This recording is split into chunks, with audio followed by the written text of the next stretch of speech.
Hi, this is Cheryl Gallant, your Conservative Member of Parliament for the electrified riding of Renfrew-Nipissing-Pembroke. The soaring cost of living, skyrocketing fuel prices, and idiotic EV mandates, as well as identity politics, have pushed Canada Post off the cliff. The mail hasn't moved in weeks, and Trudeau is too weak-kneed to get it moving again. He's afraid if he brings forth back-to-work legislation, the Maserati Marxist propping him up will leave him swinging in the wind.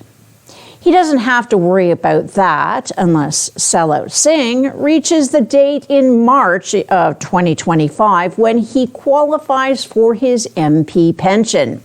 It's all about what's best for them. Trudeau set the negotiation for Canada Post through the mandate that Trudeau gave Canada Post. Trudeau's death grip on power and Singh's penchant have resulted in at least one death in the Valley. A letter carrier called my office, and when I returned the call, she told me it wasn't a good time for her. Her husband had just passed away that morning. She said that after going a couple of weeks without any pay and having her benefits cut off, she could not afford the medicine her husband needed. So he died. She's not sure how she'll pay for the end-of-life costs because she wasn't sure if the life insurance is one of the benefits the Canada Post workers have been cut off from. And even through the rawness of her loss, she said others were worse off. Postal workers on long-term disability had their incomes cut completely off as well.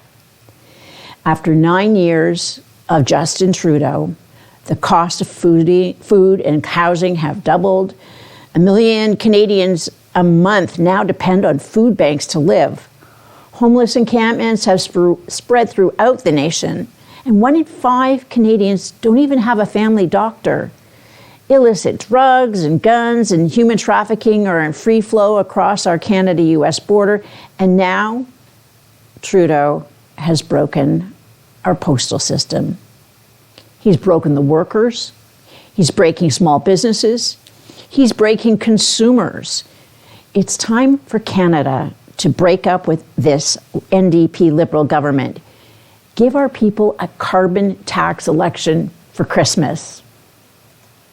Justin Trudeau really believes his policies will save the world from a climate apocalypse. Trudeau's not just a convert to the Church of Climate Socialism, he's a zealot.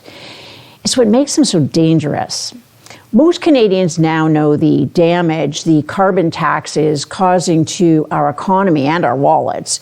Yet most Canadians have not heard about Trudeau's other carbon taxes. His new fuel regulations, the second carbon tax, will drive up the cost of all types of fuel and damage many engines in the process. His proposal for a global carbon tax on shipping would make fresh fruit and vegetables available, only affordable even, for the very wealthy and the well-connected during the winter. Trudeau claims he needs to punish you in order to get you to stop using hydrocarbons for fuel and start getting you to switch to electricity. That's why he's spending 4 times the amount for national defense on subsidies for electric cars. But if that were Trudeau's goal, he would not be trying to make electricity more expensive. A new report from Ontario's Independent Electricity System, IESO, the operator, reveals the true costs of Trudeau's plan to regulate provincial electrical grids. Trudeau's insane policies would increase costs and carbon emissions. You'll be paying anywhere from $132 and $168 more for your electricity each year to conform with these wacko regulations. Under the Liberals' horrific policies, Ontario would actually be incentivized to increase emissions. Quote, the IESO says in its analysis that Ontario may actually have to add more gas plants in order to meet federal rules, as limits on emissions are based on total gas capacity. So the more the capacity, the higher the emissions allowance. End quote. Ontario's electricity grid was already one of the cleanest in the world. Ontario already had a plan to reach Trudeau's imposed net zero, and thanks to nuclear power plants planned that will be coming online in the 2040s. Trudeau's socialist policies will set those targets back. So Trudeau's plan will increase costs and increase emissions. How could he possibly make this any worse?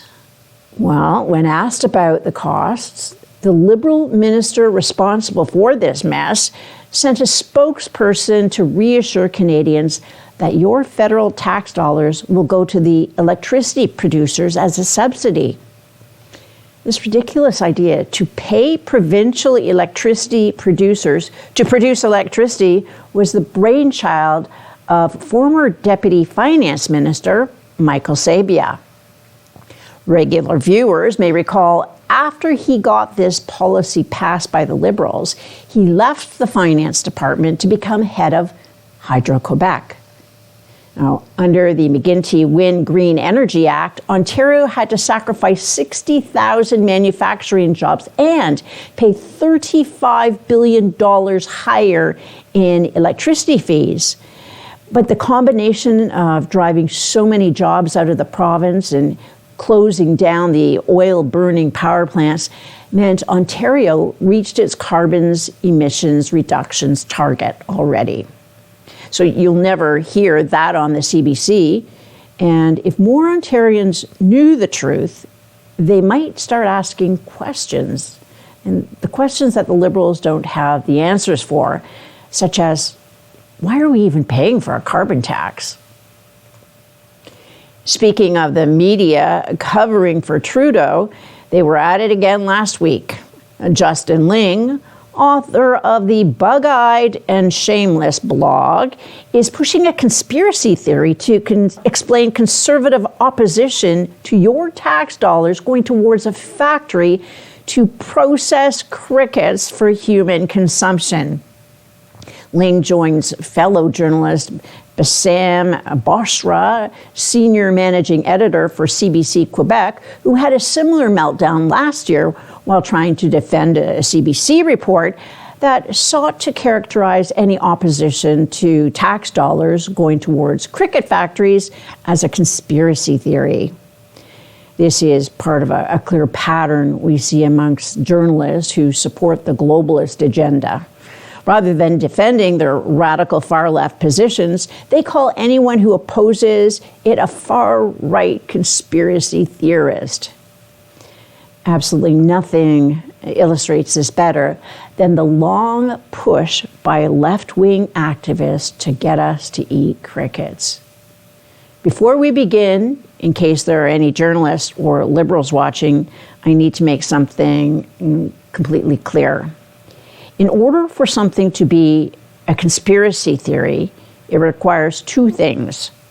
One, it requires a conspiracy. And two, it requires a theory.